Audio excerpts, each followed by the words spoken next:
Fanny arrive bientôt. Si Patrice range soigneusement son appartement, c'est que comme chaque jour, il se prépare à voir défiler du monde. Je viens de recevoir le colis de mon fournisseur qui arrive pile poil à temps. À l'intérieur, tout le nécessaire d'un parfait professionnel. Donc là, en fait, je fais mon réassort de produits de coloration. Car Patrice est un coiffeur, mais pas comme les autres. Son bac à shampoing trône dans la salle de bain, son poste de coiffage en plein milieu de son propre salon. Et il installe ses clientes dans son canapé. Ici, elles sont chouchoutées, on est loin de la cohue des salons traditionnels. Je dois leur consacrer beaucoup plus de temps, une attention particulière, un suivi personnalisé pour qu'elles puissent se sentir aussi un peu chez elles. Ouvrir un salon de coiffure chez soi, certains en rêvent, d'autres se lancent dans l'aventure car l'investissement est minime. C'est une nouvelle tendance, les clientes en raffolent, mais attention à préserver son intimité. Au début, on a eu cette crainte en fait, de trop mélanger la vie professionnelle et la vie privée. Faire rentrer des personnes dans son lieu de vie peut faire peur. Pour créer son activité, il faut prévenir son propriétaire par écrit, avoir son brevet professionnel et respecter des règles d'hygiène et de sécurité, en disposant entre autres d'un extincteur et d'une alarme à incendie. Enfin, mieux vaut avoir un peu d'expérience et un bon carnet d'adresses. Ce matin, Fanny a rendez-vous. C'est une amie qui lui a soufflé cette adresse que l'on se transmet entre copines. Donc là, je vais chez mon coiffeur. C'est un peu inhabituel. C'est chez lui, en fait. Et il habite au 7e étage avec une vue sur la Tour Eiffel. Si Fanny est devenue une fidèle, c'est qu'ici, elle se sent bien. Hop, on va s'installer comme d'hab. Vas-y. Pas de vitrine ni d'enseigne, mais un petit endroit cosy et calme où l'on a envie de s'éterniser. Et pour obtenir cette ambiance, Patrice ne reçoit qu'une cliente à la fois et se dévoue entièrement à son bien-être. Une attention qui plaît à Fanny. Il y a un petit côté luxe que j'aime bien. C'est le petit côté privilégié, princesse. Un service VIP tout à fait accessible. 40 € pour un shampoing coupe brushing. Sans compter les petits extras offerts. Patrice prend le temps d'écouter les envies de Fanny autour d'une tasse de thé. Petit moment, voilà, coucou, on se coupe du monde et on pense à autre chose, on pense plus à nos problèmes. Je laisse s'installer. C'est en novembre dernier que Patrice se lance, après 5 ans de coiffure en salon. Un rythme de travail qui ne lui plaisait plus. Il avait envie d'une relation plus humaine. Le travail ne me convenait plus, travail à la chaîne, abattage de clientes. Et il m'est venu l'idée en fait de recevoir mes clientes chez moi. Et c'est un plus grand confort de travail. On n'est pas perturbé par les discussions des uns des autres, des fois une musique trop forte ou... Ça, je suis d'accord. Patrice est encore étonné du succès rapide de sa petite entreprise. Je suis content de mon activité, la tournure que ça prend.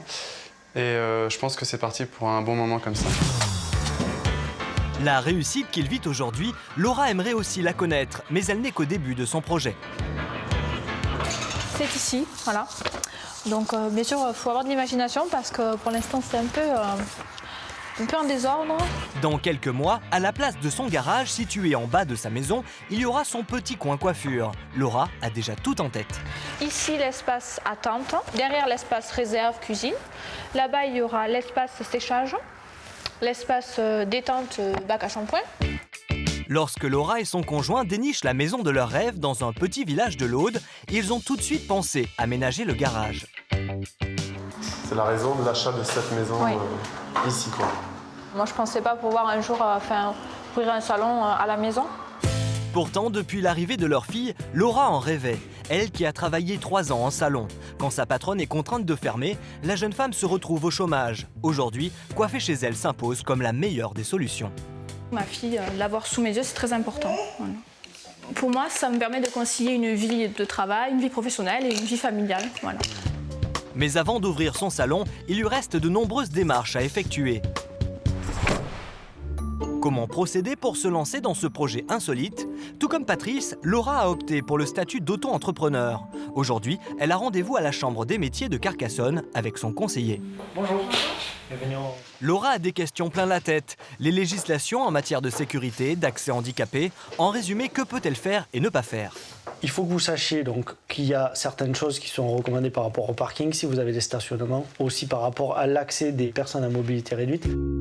Faute d'accès handicapé, Laura sera obligée par la loi de se rendre au domicile de son client autant de fois que nécessaire. Et pour les travaux, Laura a tout de suite pu compter sur le soutien et l'accord du maire de son village, très emballé par son idée. Installez-vous. Installez-vous. Pour la petite commune de Roufiac-d'Aude, le projet de Laura représente une aubaine. Amener les services sur les territoires, c'est toujours un plus et ça fait partie, si vous voulez, des aspects que nous souhaitons défendre. Je trouve que c'est une jeune fille courageuse parce que c'est aujourd'hui difficile, dans le contexte où nous sommes, d'arriver à s'installer. On va la soutenir et on va être derrière elle pour qu'elle arrive un jour à ouvrir son salon de coiffure dans de bonnes conditions. Il reste à Laura à se faire connaître auprès de ses potentiels clients. Bonjour madame. Dans ce petit village, le porte-à-porte semble tout indiquer. Puis bon, je pense que je viendrai chez vous pour me coiffer. J'en ai besoin. Démarcher le client, Patrice n'en a plus besoin. Son agenda est vite complet. Cet après-midi, Lydia vient pour la première fois chez lui. Elle accompagne son amie Patricia, une habituée venue pour une coloration et une coupe. Lydia va vite voir la différence par rapport à un salon traditionnel. Vous avez quelque chose à boire? Un café, un thé, une coupe de champagne? Je sais pas quelle heure est-il. Oh ben, petite coupe de champagne avec plaisir. Avec plaisir. Patrice, oui. Lydia a l'air d'apprécier l'ambiance. On se retrouve presque comme chez les amis. Finalement, elle aussi décide de se faire couper les cheveux. Je suis, mais alors plus que ravie, c'est... il n'y a qu'à regarder, quoi, en fait, avant, après, moi je suis... vraiment très bien. Très bien. Et une cliente de gagner pour Patrice. Le tout grâce à un bon coup de ciseau, une ambiance sympathique et des tarifs pas plus chers qu'ailleurs. Patrice a réussi son pari et il n'est pas prêt de s'arrêter. Hop, et voici. Merci, à très bientôt. À très bientôt. Au revoir. Bon retour. Merci. Au revoir.